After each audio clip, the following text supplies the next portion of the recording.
No vehicle day సందర్భంగా పాలకొల్లు నుండి ట్రైన్లో సాధారణ ప్రయాణికులతో కలిసి మంత్రి నిమ్మల రామానాయుడు విజయవాడ వరకు ప్రయాణించారు. రామవరప్పాడు రైల్వే స్టేషన్ నుండి మంగళగిరి పార్టీ కేంద్ర కార్యాలయానికి సైకిల్పై చేరుకున్నారు. సుమారు 18 కిలోమీటర్ల సైకిల్ తొక్కుతూ మంత్రి నిమ్మల ప్రయాణం చేశారు. దీనిపై మరింత సమాచారం మా ప్రతినిధి కుమార్ అందిస్తారు.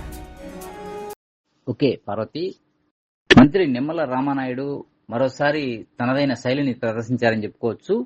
పాలకొల్లు నుంచి ఏదైతే రెండో వారం నో వెహికల్ డే సందర్భంగా పాలకొల్లు నుంచి రైలు ప్రయాణం చేశారు. రైల్లో సాధారణ ప్రయాణికులతో కలిసి విజయవాడ చేరుకున్నారు మంత్రి నిమ్మల రామానాయుడు.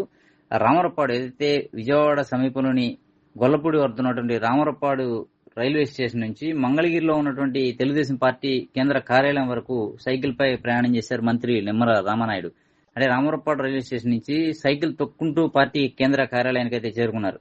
మొత్తంగా సుమారు 18 కిలోమీటర్లు సైకిల్ తొక్కుంటూ మంత్రి నిమ్మల రామానాయుడు కేంద్ర పార్టీ కార్యాలయానికి అయితే చేరుకున్నారు. గతంలో లాస్ట్ వీక్ ఏదైతే మొదటి వారంలో నో వెహికల్ డే సందర్భంగా సైకిల్ తొక్కుంటూ విజయవాడ తన క్యాంపు కార్యాలయం నుంచి ఉండవల్లి చంద్రబాబు నివాసం వరకు సమీక్ష సమావేశం నిమిత్తం ఆయన అక్కడికి చేరుకున్నారు.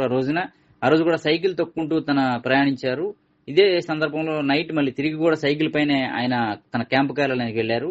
అలాగే ఇది రెండో వారం నో వెహికల్ డే సందర్భంగా పాలకొల్లు నుంచి ట్రైన్లో సాధారణ ప్రయాణికులతో కలిసి ప్రయాణించి ఇంధన పొదుపులో తన వంతు పాత్రను పోషిస్తూ ట్రైన్లో ప్రయాణం చేసి అక్కడి నుంచి రామవరప్పాడు రైల్వే స్టేషన్కి వచ్చి అక్కడి నుంచి పార్టీ కేంద్ర కార్యాలయం వరకు కూడా సైకిల్ పై ప్రయాణం చేశారు మంత్రి నిమ్మల. సుమారు 18 కిలోమీటర్ల సైకిల్ తొక్కుంటూ మంత్రి నిమ్మల ప్రయాణం చేశారు. వరుసగా రెండో వారం కూడా నో వెహికల్ డే సందర్భంగా మంత్రి నిమ్మల సైకిల్ తొక్కుంటూ ప్రయాణం చేయడం, అలాగే సాధారణ ప్రయాణికులతో కలిసి ట్రైన్లో ప్రయాణం చేయడం, ఇంధన పొదుపు తన కాన్వాయ్నంతా పక్కన పెట్టి ఇంధన పొదుపుకు ప్రథమ ప్రాధాన్యత ఇవ్వటం, తనంతా ఆదర్శప్రాయమైనటువంటి నిర్ణయాలు తీసుకోవడం పట్ల కూడా హర్షం వ్యక్తం అవుతుంది. మంత్రి నిమ్మలకైతే ప్రజల నుంచి ప్రశంసలు అందుతాయని చెప్పుకోవచ్చు. ఎందుకంటే ఇక్కడ తన నియోజకవర్గంలో కూడా ప్రజల మధ్య సామాన్యమైనటువంటి వ్యక్తిలా, సాధారణ వ్యక్తిలా తిరుగుతూ ఉంటారు. మంత్రి నిమ్మల ఒక మంత్రిలా కాకుండా సాధారణ వ్యక్తిలా తిరుగుతూ ప్రజల సమస్యలు తెలుసుకుంటూ ఉంటారు.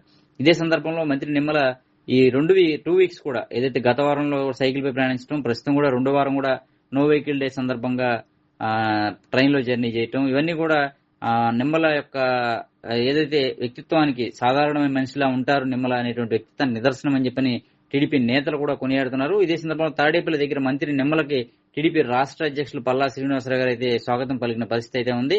తాడేపల్లి చేరుకున్నటువంటి మంత్రి నిమ్మలకి సైకిల్ పై తాడేపల్లి చేరుకున్నటువంటి మంత్రి నిమ్మలకి స్వాగతం పలికారు. సైకిల్ పైనే కేంద్ర పార్టీ కార్యాలయానికి మంత్రి నిమ్మల చేరుకున్నారు. నిమ్మలతో పాటు పల్లా శ్రీనివాస్ కూడా ప్రయాణించిన పరిస్థితి అయితే ఉంది పార్వతి.